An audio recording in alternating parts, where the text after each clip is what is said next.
Chapter 71. Bread and Salt.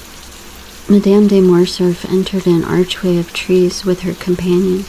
It led through a grove of lindens to a conservatory. "It was too warm in the room, was it not, Count?" she asked. "Yes, madame, and it was an excellent idea of yours to open the doors and the blinds." As he ceased speaking, the Count felt the hand of Mercedes tremble. "But you," he said, "with that light dress, and without anything to cover you but that gauze scarf, perhaps you feel cold?" "Do you know where I am leading you?" said the Countess, without replying to the question.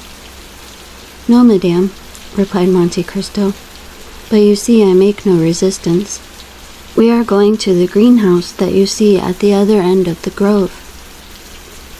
The Count looked at Mercedes as if to interrogate her, but she continued to walk on in silence, and he refrained from speaking. They reached the building, ornamented with magnificent fruits, which ripen at the beginning of July in the artificial temperature which takes place of the sun, so frequently absent in our climate. The Countess left the arm of Monte Cristo and gathered a bunch of muscatel grapes.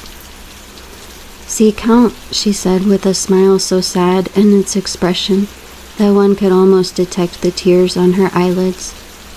"See, our French grapes are not to be compared. I know with yours of Sicily and Cyprus, but you will make an allowance for our northern sun." The Count bowed but stepped back. "Do you refuse?" said Mercedes in a tremulous voice. "Pray excuse me, madam," replied Monte Cristo, "but I never eat muscatel grapes." Mercedes let them fall and sighed.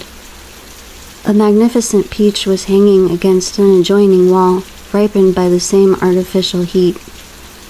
Mercedes drew near and plucked the fruit. "Take this peach, then," she said. The Count again refused. "What, again?" she exclaimed in so plaintive an accent that it seemed to stifle a sob. "Really, you pain me." A long silence followed. The peach, like the grapes, fell to the ground. "Count," added Mercedes with a supplicating glance, "there is a beautiful Arabian custom which makes eternal friends of those who have together eaten bread and salt under the same roof." "I know it, madame," replied the Count, "but we are in France and not in Arabia, and in France eternal friendships are as rare as the custom of dividing bread and salt with one another." "But," said the Countess breathlessly, with her eyes fixed on Monte Cristo, whose arm she convulsively pressed with both hands, "we are friends, are we not?" The Count became pale as death. The blood rushed to his heart, and then again rising, dyed his cheeks with crimson. His eyes swam like those of a man suddenly dazzled. "Certainly, we are friends," he replied. "Why should we not be?" The answer was so little like the one Mercedes desired that she turned away to give vent to a sigh, which sounded more like a groan.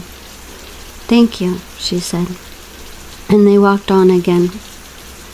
They went the whole length of the garden without uttering a word. "Sir," suddenly exclaimed the Countess, after their walk had continued 10 minutes in silence, "is it true that you have seen so much, traveled so far, and suffered so deeply?" "I have suffered deeply, madam," answered Monte Cristo. "But now you are happy?" "Doubtless," replied the Count, "since no one hears me complain." "And your present happiness, has it softened your heart?" "My present happiness equals my past misery," said the Count. "Are you not married?" asked the Countess. "I married!"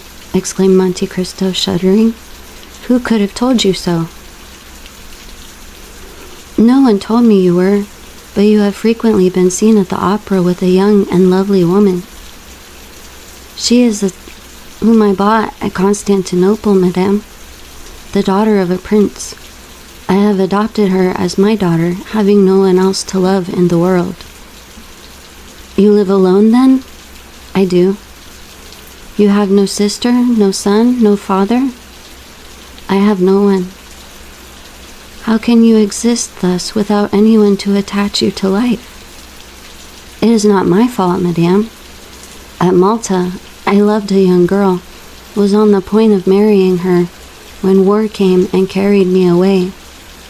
I thought she loved me well enough to wait for me, and even to remain faithful to my memory.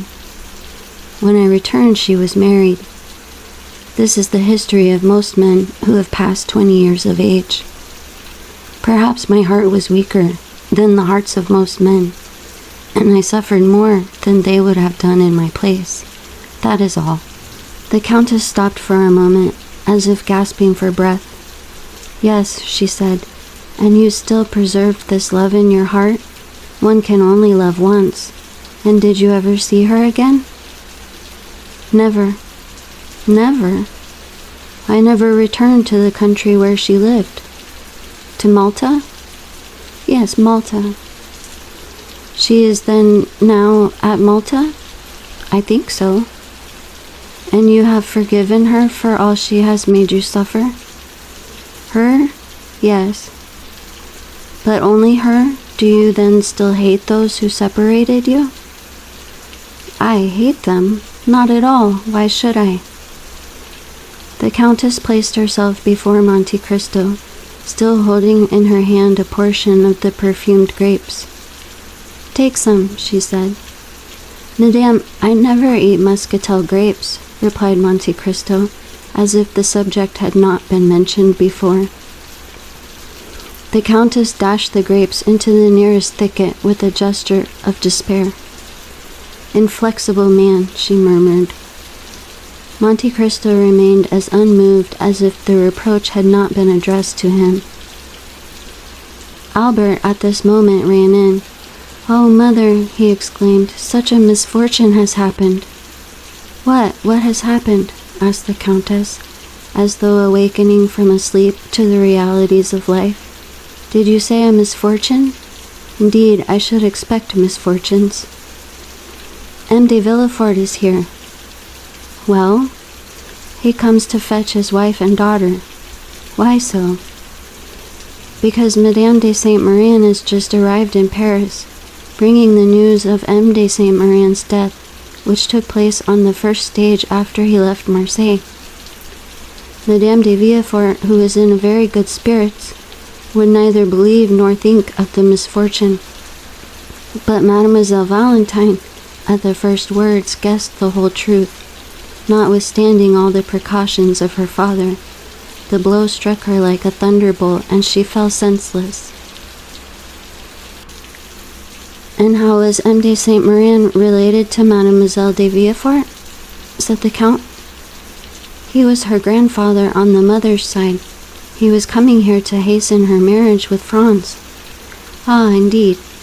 So Franz must wait. Why was not M. de Saint-Méran also grandfather to Mademoiselle Danglars?" Albert," said Madame de Morcerf in a tone of mild reproof. "What are you saying?" "Ah, Count, he esteems you so highly. Tell him that he has spoken amiss." And she took 2 or 3 steps forward. Monte Cristo watched her with an air so thoughtful and so full of affectionate admiration that she turned back and grasped his hand. At the same time, she seized that of her son and joined them together. "We are friends, are we not?" she asked. "Oh, madame, I do not presume to call myself your friend, but at all times I am your most respectful servant." The Countess left with an indescribable pang in her heart, and before she had taken 10 steps, the Count saw her raise her handkerchief to her eyes. "Do not my mother and you agree?" asked Albert, astonished. "On the contrary," replied the Count. "Did you not hear her declare that we were friends?" They re-entered the drawing-room, which Valentine and Madame de Villefort had just quitted. It is perhaps needless to add that Morel departed almost at the same time.